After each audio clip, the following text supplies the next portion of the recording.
What's up, people? I'm Shaggy, the opinionated hippie, and today I'll be discussing my top 10 favorite Traffic songs because I've already done the albums, and I think there's some unwritten law that I have to do both, or at least, yeah, whatever. And it's cold, so I might have to pause the video at some point just because this is the only room in the house we don't heat. We don't have central heating, and it's still in the 30s here in Texas, which is stupid miserable. Yeah, we're not used to that. It's not wet, though. It's dry 30. So if I scratch myself, it's because I'm super dry. Way too much information to start this video off. How did we get to Traffic from Zappa? Lots of ways, but the most direct connection is the drummer, Jim Gordon. Played with Traffic like 71. I think he came back in 73. He was with Zappa in 72. He was the drummer on those Wazoo tours, on the Waka Wazoo, and you can hear him on the Waka Wazoo release. There's a live show.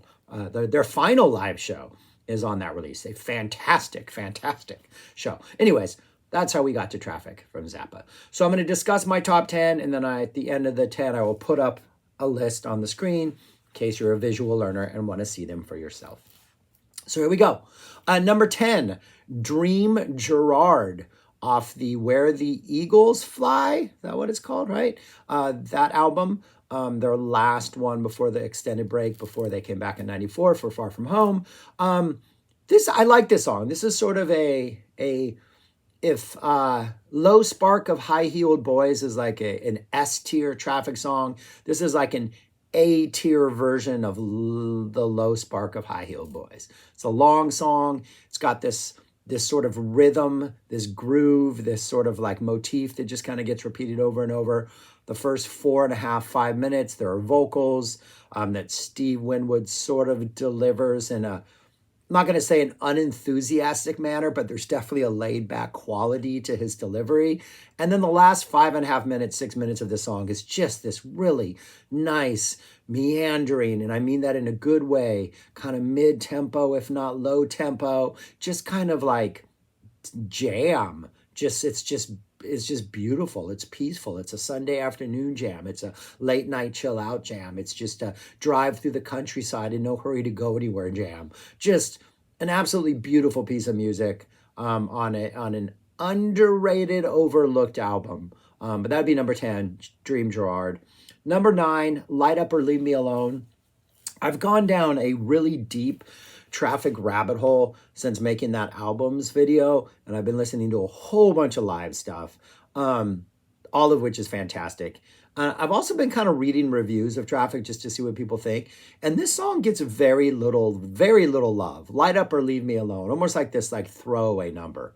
I love this number. I love the guitar riff, which is like just, I'm going to try to sing it, but it's bad, but it has this like boom, boom, boom, boom, and then they go into the lyrics, and it's that boom, boom, boom part, which I absolutely love. I like the lyrics. I like the whole philosophy. I like the ultimatum. Light up or leave me alone. Light up could mean many, many things, but they're all positive. So do it or leave me alone. I like that. Capaldi sings the song. I like his vocals. This was a live number, a favorite live number. Capaldi would sing it. He'd also introduce the band members and then, do a little obligatory like solo section. So it was a fun live number.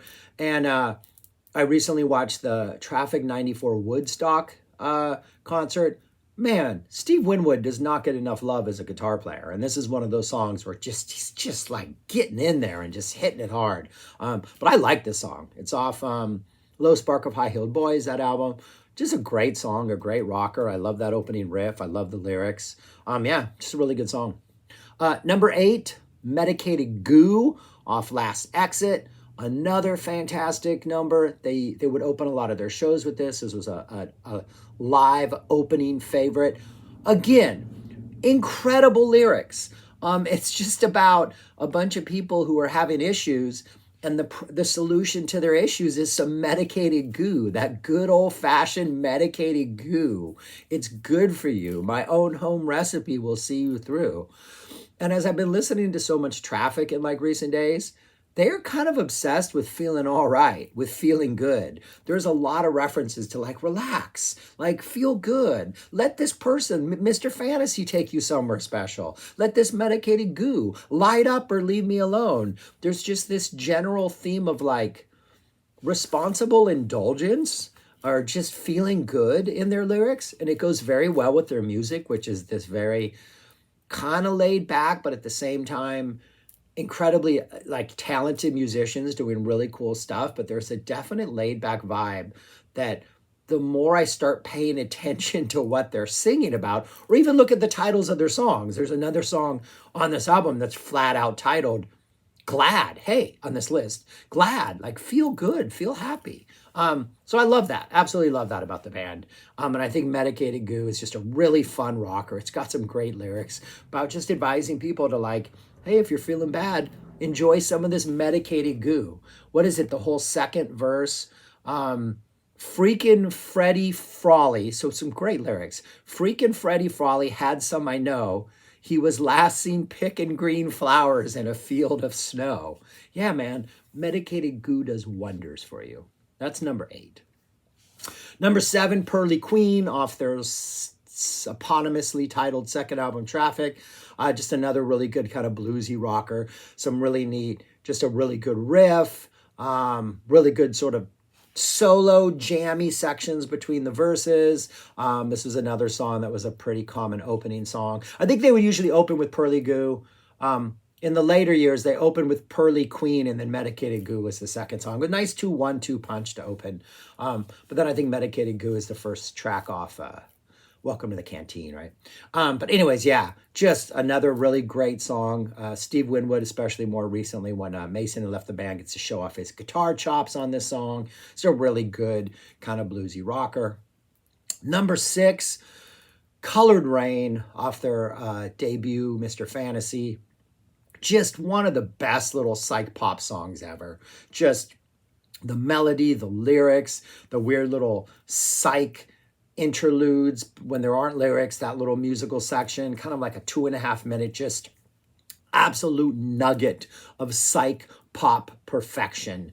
And I've listened to Mr. Fantasy is one of the 2 Traffic albums I've listened to far more than any other. And sometimes I get tired of Heaven Is in Your Mind. Sometimes I've heard Berkshire Poppy's a little too much. I never get tired of Colored Rain. It is just such a fantastic little nugget of an album, of a song.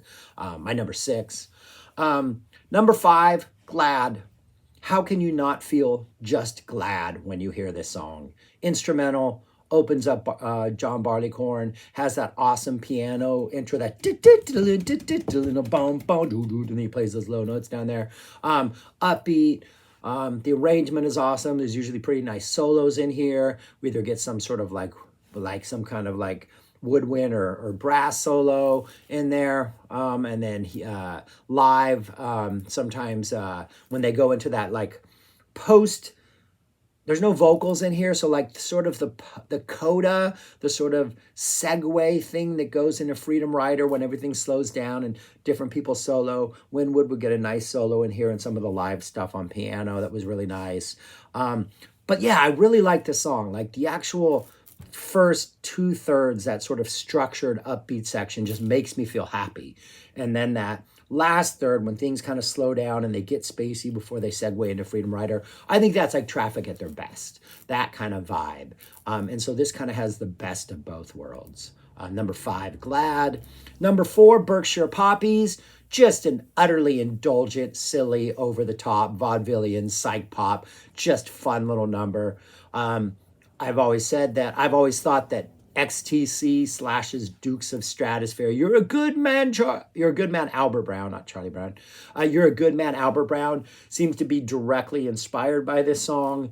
A lot of similarities. You get like a lot of background noise and talking and weird percussion effects and just some nice tempo changes into the chorus and just a fun song. And again, poppies, tying into our theme of making you feel good. Maybe you don't want to go too far down a poppy hole, but poppies, people, poppies. Number 3, that's number 4, Berkshire Poppies. Number 3, The Low Spark of High-Heeled Boys. They're epic, long song. I loved everything about it, that piano motif that runs it. I love the lyrics. The verses are kind of just oddly philosophical yet ambiguous, like seem to have meaning, but I'm not really sure what it is, but they're just really cool lyrics. Nice long jam sections in here where Usually you get like an early solo with like maybe a saxophone, then you get a nice long piano solo, then maybe you get another saxophone solo. And it's just everybody gets a chance to shine in this song, but at like a really, it doesn't really feel like a rotating solo section as much as it feels like a big Swifty off Zappa's Waka Jawaka, where, yeah, it's Duke's turn to solo, or it's Marquez's, or it's Zappa's, but the other instruments are weaving in there or popping in, and there seems to be a little more interplay between them other than just like a rhythm section setting up a rhythm.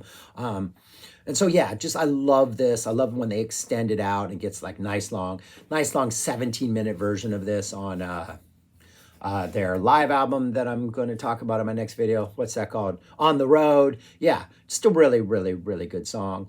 And I said this in the album video, but I don't know why more bands don't do this live. Like, it just seems perfect for a jam band to like, for like Fish to be jamming out a tweezer and then this emerges out of a tweezer or emerges out of like a Mike song would just be amazing. My Morning Jacket would destroy this song. That weird little tension that this song has reminds me somewhat of the tension that Don Dante has.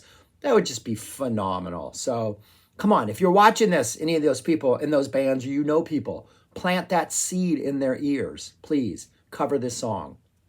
Number 2, Dear Mr. Fantasy, another song I'm surprised more people don't do. The Dead have done it. They did it when Midland was there. Right? No, Give Me Some Lovin' was the one Phil also sang. Midland sang this. This, I've said this in the album video. If I were to do like a bracket, like an NCAA basketball tournament with like the top 64 psych pop songs of all time, this would be a 1 seed.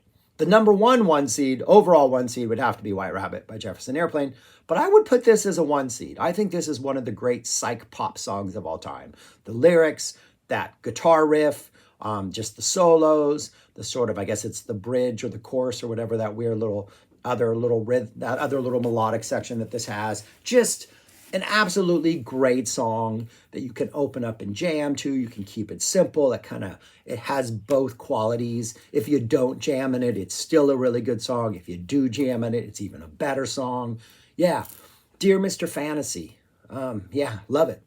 And it's a very, very 60s psych, but I think it ages well. We need a Dear Mr. Fantasy, a modern day Dear Mr. Fantasy here at the end of 2022, if you ask me. And the number 1 song maybe shouldn't be here because it's a traditional song that was just arranged by them. But the first time I heard it, I fell in love with it. I was in the back of a microbus, a Volkswagen van, driving back from a Shoreline show in 1988. It was October 1988. I was in a very post-Grateful Dead show psychedelic state of mind. And the guy driving the van, Andrew, he was a geologist. That was his major. He always would show us cool rocks. Blasted this album, John Barleycorn and Must Die. And the title track, or the half title track, John Barleycorn, just blew me away at the time. It's a story about 3 men who come into town. They're gonna harvest some barley, and they're gonna make some delicious beverages out of that barley. And it's just about the process of doing that. But the words that are used, the lyrics that are used, it's a very violent imagery about the things they do to the barley. They cut him at the knees and all that. They stab him and poke him and cut him and all this crazy stuff. And yet the music is so pastorally beautiful and just tranquil. And Winwood's vocal performance is so phenomenal. And it's just such a special, awesome, great song. But yeah, number 1, John Barleycorn. But that's it, right there. Those are the songs. That's them in written form. Love them all. Number 11 was, I'm not going to tell you what number 11 was. But yeah, those are great songs. Never get tired of them. Absolutely love them. And like I said, I've been in a big Traffic rabbit hole lately. And like their live stuff, they need to get more props as a jam band, or at least as having jam band vibes. They're not really a jam band, but they definitely have the vibes of a jam band. And I'm going to make a Traffic live album video, because if you do like their studio stuff and you haven't checked out their live stuff, you are missing out greatly. So anyways, that's it. Thanks for watching. I appreciate it. Comment, like, share, other things, oh, and if you don't read comments, there's a really good comment in the album video about just sort of the history of some other stuff and the history of the John Barleycorn Must Die album. So that was a really good comment. I love those informative comments. The knowledge drops are always appreciated. So anyways, that's it. Stay warm, people, and talk to you later.